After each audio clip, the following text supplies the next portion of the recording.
अस्सलाम वालेकुम, मैं आपका टीचर खुर्रम शहजाद। आप तमाम स्टूडेंट्स को वेलकम है आपके अपने YouTube channel online computer tutor में।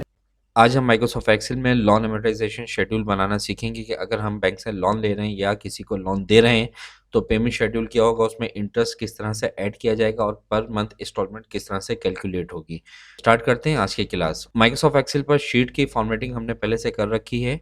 यहाँ पर आपने नंबर ऑफ ईयर्स टाइप करने के, कितने ईयर्स के लिए आप लोन दे रहे हैं, इंटरेस्ट रेट टाइप करने के, पर ईयर आप क्या इंटरेस्ट चार्ज करेंगे। ये आ गई आपकी प्रिंसिपल अमाउंट, यानी कि इस अमाउंट में किसी भी तरह का कोई इंटरेस्ट ऐड नहीं हुआ हुआ। अब यहाँ पे हमें पेमेंट शेड्यूल बनाना है कि पर मंथ क्या पेमेंट बनेगी। तो फॉर्मूला टाइप करते हैं equal PMT bracket open, select करेंगे इंटरेस्ट रेट को और इस सेल को सिलेक्ट करके F4 फंक्शन की से एब्सोल्यूट करा देंगे क्योंकि ये रेट 2 इयर्स के लिए फिक्स है। डिवाइड बाय 12 तो पर मंथ का इंटरेस्ट रेट आ जाएगा, कॉमा इसके बाद नंबर ऑफ इयर्स को मल्टीप्लाई करेंगे 12 से तो ये 24 मंथ्स आ जाएंगे हमारे पास। इसके बाद कॉमा प्रिंसिपल अमाउंट को सिलेक्ट करना है और डिफॉल्ट आपने 0 टाइप करके ब्रैकेट क्लोज कर देना है एंड इंटर। तो ये आपकी पर मंथ इंस्टॉलमेंट आ गई। अच्छा, आप चाहते हैं कि ये इस तरह से शो ना हो तो आप फॉर्मूले से पहले माइनस का साइन यानी कि इक्वल के बाद माइनस का साइन लगा दें तो वो आपकी वैल्यू माइनस में शो नहीं होगी। ठीक है, अब ये पर मंथ इंस्टॉलमेंट आपने कस्टमर से लेनी है। अब यहाँ पर हम 24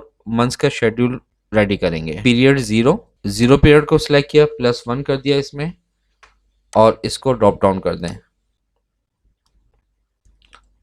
तो ये 24 मंथ्स आ गए। आप किस मंथ को आपने पेमेंट दी वो मंथ टाइप करें और कितना अमाउंट दिया आपने, बैलेंस में इक्वल प्रिंसिपल अमाउंट को सिलेक्ट कर दें। अब यहाँ पर नेक्स्ट मंथ के लिए हम फॉर्मूला टाइप करेंगे equal E date bracket open, starting date को सिलेक्ट करेंगे, कॉमा और एक मंथ के बाद की डेट चाहिए, हमने 1 टाइप कर दिया, ब्रैकेट क्लोज और इंटर। ये तो ये आ गई 1 मंथ के बाद की डेट आपके पास। इसको भी ड्रॉप डाउन कर। अब आपको यहाँ पर बैलेंस चाहिए इक्वल, ये बैलेंस अमाउंट है, इंटर। इंटरेस्ट सेल में फॉर्मूला इनपुट करेंगे इक्वल, सिलेक्ट करेंगे balance, multiply bracket on, interest rate को सिलेक्ट किया और इसके सेल रेफरेंस को सिलेक्ट करने के बाद F4 की से एब्सोल्यूट करवा दिया, डिवाइड बाय 12। ठीक है, पर ईयर का जो आपके पास इंटरेस्ट निकलेगा वो मल्टीप्लाई हो जाएगा बैलेंस से। ठीक है, तो ये आ गया 250 रुपीज़।